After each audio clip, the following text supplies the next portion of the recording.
جو میرے بھائی بہن سن رہے ہیں، کبھی بھی زندگی میں آپ نے قسمت کو برا کہا ہو، گالیاں بکی ہوں، اللہ کی بارگاہ میں فوراً توبہ کریں۔ اس نے یہ کہا کہ قسمت بڑی ڈیش چیز ہے، میں وہ لفظ ذکر نہیں کرنا چاہ رہا، سمجھے ڈاگ کی مؤنث ذکر کی تھی اس نے، اور اس نے کہا کہ یہ بڑی ڈیش چیز ہے، کب پلٹ جائے کوئی نہیں کہہ سکتا۔ ایسا کہنا کیسا ہے؟ دیکھیں بالکل غلط ہے، ناجائز ہے، اور مسائل سمجھتے ہوئے کہیں تو گناہ گار بھی ہوگا۔ وجہ اس کی یہ ہے کہ قسمت، نصیب، تقدیر، اس کا مطلب ہوتا ہے اللہ تبارک و تعالیٰ کا وہ ازلی فیصلہ جو اس نے مخلوق کے لیے کر دیا ہے۔ لوح محفوظ پہ جو کچھ اللہ نے لکھوا دیا اس کو تقدیر کہتے ہیں، اسے قسمت کہا جاتا ہے۔ گویا کہ اگر آپ اس کو برا بھلا کہتے ہیں، گالیاں بکتے ہیں اور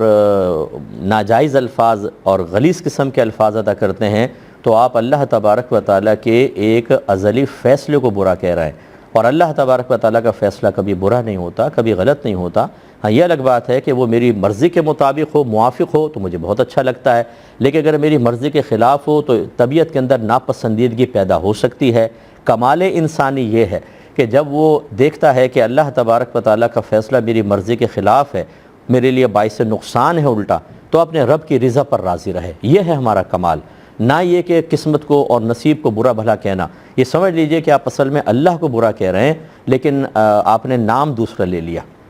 اس کو یوں سمجھ لیں کہ ایک دوست ایک لیٹر بھیجے آپ کو تو اور اس میں کوئی بات لکھی ہو تو آپ لیٹر کو گالیاں بکنا شروع کر دیں، برا بھلا کہنا شروع کر دیں،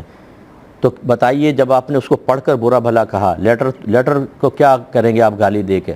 اب کوئی اس دوست کو جا کے بتائے کہ تمہارا خط پڑھتے ہی اس نے اتنا گالیاں وغیرہ دی تھیں، تو کیا وہ راضی ہوگا یا ناراض ہوگا؟ بلا تمثیل بات عرض کر رہا ہوں، لازم بات ہے کہ ناراض ہوگا کہ میرے لیٹر کو، اس کا مطلب میری تحریر کو، اس کا مطلب میری سوچ و فکر کو اس نے گالیاں بکی۔ اس سے آپ اندازہ کر سکتے ہیں جو ہمارے بھائی بہن جب اللہ کی طرف سے ملتا رہے تو بڑے خوش رہتے ہیں۔ اللہ تعالیٰ بہت رحیم ہے، بڑا کریم ہے، بڑے ایسے شیرینی والے الفاظ ادا کریں گے اللہ تعالیٰ کے لیے، اور جہاں کوئی مرضی کے خلاف بات ہوئی، اللہ نے کسی آزمائش میں مبتلا کیا تو کون میں کون والا معاملہ، الٹا اللہ تعالیٰ کو یہ اللہ تیرا کیا ظلم ہے، یہ تیری کیسے ناانصافی ہے، میں ہی تجھے نظر آیا تھا یہ ظلم کرنے کے لیے، معاذ اللہ ثم معاذ اللہ۔ اور پھر یہ قسمت کو گالیاں بکنا، برا بھلا کہنا، یہ اچھے مسلمان کی علامت نہیں ہے۔ جو میرے بھائی بہن سن رہے ہیں، کبھی بھی زندگی میں آپ نے قسمت کو برا کہا ہو،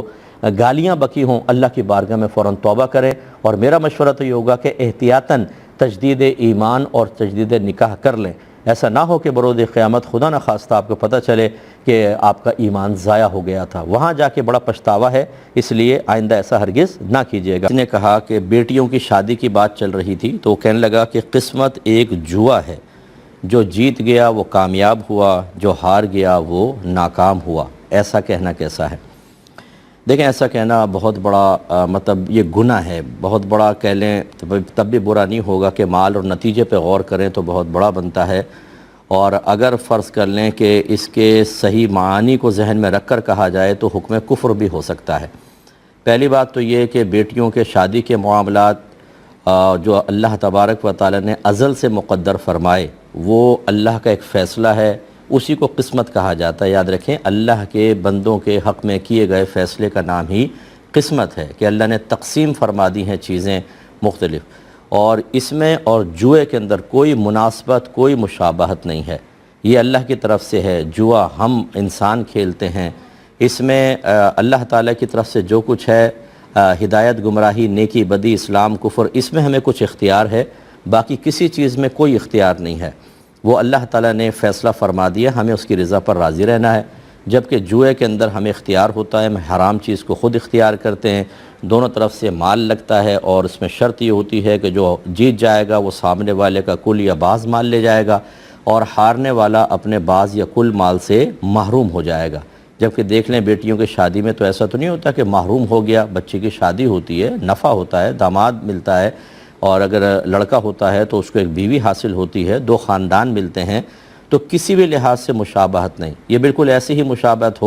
ہو سکتی ہے جیسے میں کہوں کہ اس گلاس میں اور کتے میں کوئی فرق نہیں ہے، ایک جیسے ہیں، تو آپ کہیں کہ صاحب یہ کیا بات ہوگی، گلاس اور کتے میں کیا مناسبت؟ میں کہوں دیکھو وہ بھی دنیا میں موجود ہے، یہ بھی دنیا میں موجود ہے، تو اس قسم کی باتیں کر کے کوئی مشابہت پیدا نہیں کی جا سکتی۔ تو ایک تو مشابہت نہیں ہے، کہنا ہی احمقانہ پن ہے، اور دوسری بات یہ ہے کہ جوا حرام قطعی ہے، یہ گناہ کبیرہ ہے، اگر حلال سمجھ کے کیا جائے تو کفر ہے۔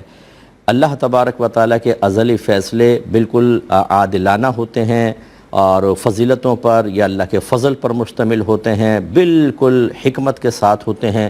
اتنی اچھی چیز کو ایک حرام اور خراب چیز کے ساتھ مناسبت اور مشابہت قرار دینا، اس لیے میں نے کہا کہ اگر کوئی یہ ارادہ کر کے کرے کہ جیسے وہ حرام ہے ایسے یہ بھی، جیسے وہ گندہ ہے ایسے یہ بھی، تو کفر تک بھی ہو سکتا ہے، لیکن ایسی گندی چیز کو مشابہت دینا بالکل خطرناک اور بالکل غلط ہوگا۔ اس کو صرف سمجھانے کے لیے عرض کر رہا ہوں کہ کوئی یہ کہے کہ انسان میں اور کتے میں کوئی فرق نہیں ہے، کوئی کہے بھئی یہ کیا بات ہوگی، تو آپ کہیں دیکھیں اس کی 2 آنکھیں تمہاری بھی 2 آنکھیں، اس کے پیر تمہارے بھی پیر، وہ بھی کھاتا ہے تم بھی کھاتے ہو، وہ سوتا ہے وہ سوتا ہے، تو کتے میں اور اس میں کوئی فرق نہ ہوا۔ تو یہ ایسا نہیں ہوتا کہ یہاں تو مناسبت بھی نہیں ہے، اگر تھوڑی بہت ہی کوئی مشابہت یا مناسبت کسی چیز کی ہو تب بھی ارذل چیز کے ساتھ کسی کو نسبت نہیں دی جا سکتی۔ کسی اعلیٰ چیز کو کسی ادنیٰ چیز کے ساتھ نسبت دیں گے تو بے ادبی ہے، برا ہوتا ہے۔ اس لیے ایسے شخص کو چاہیے کہ وہ اللہ تعالیٰ کی بارگاہ میں توبہ کرے اور آئندہ اس قسم کے جملے محاورتاً بھی استعمال کرنے کی شرعاً اجازت نہیں ہوتی ہے۔ ایسی کسی نے کہا کہ قسمت کی دیوی کاش مجھ پر بھی مہربان ہو جائے، یہ کہنا کیسا ہے؟ یہ بھی بالکل غلط ہے۔ دیکھیں یہ ہمارے ہاں صرف ایک خدا کا تصور ہے، لا الہ الا اللہ، نہیں ہے کوئی معبود، صرف اللہ تعالیٰ، سوائے اللہ کے کوئی معبود نہیں ہے۔ اور ہمارے ہاں اللہ تعالیٰ جو ہے اس کے ساتھ جنس کو وابستہ نہیں کر سکتے کہ وہ مذکر ہے یا مؤنث ہے، یہ انسانوں کے لیے ہوتا ہے۔ اللہ تبارک و تعالیٰ اس سے پاک و صاف ہے۔ اگرچہ اللہ تعالیٰ کے لیے قرآن میں جتنے بھی الفاظ استعمال ہوئے وہ مذکر کے استعمال ہوئے، لیکن یہ تذکیر و تانیث یہ ہماری مخلوق کے لیے اس کے عوارضات میں ہے، اللہ تعالیٰ اس سے پاک و صاف ہے۔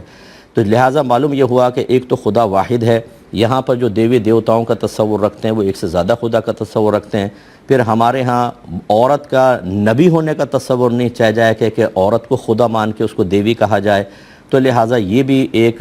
کافرانہ اور بالکل کفریہ خیالات کا ایک نتیجہ ہو سکتا ہے کہ جی قسمت کی دیوی۔ قسمت میں نے ابھی آپ کو بتایا اللہ تبارک و تعالیٰ کے ازلی فیصلے کا نام ہے، یہ کسی دیوی یا دیوتا کا نام تو نہیں ہے۔ تو اس لیے اس میں بھی چونکہ مشابہت بالکل غلط ہے، محاورہ ایک کفر پر مشتمل ہے، اس میں تو خاص یہ کہا جائے گا کہ کہنے والے کو چاہیے کہ اللہ کی بارگاہ میں توبہ کرے اور احتیاطاً تجدید ایمان اور تجدید نکاح بھی کرے، اور ایسے لوگ اگر باز نہ آئیں تو آپ ان سے قطع تعلق کرنے کی کوشش کریں۔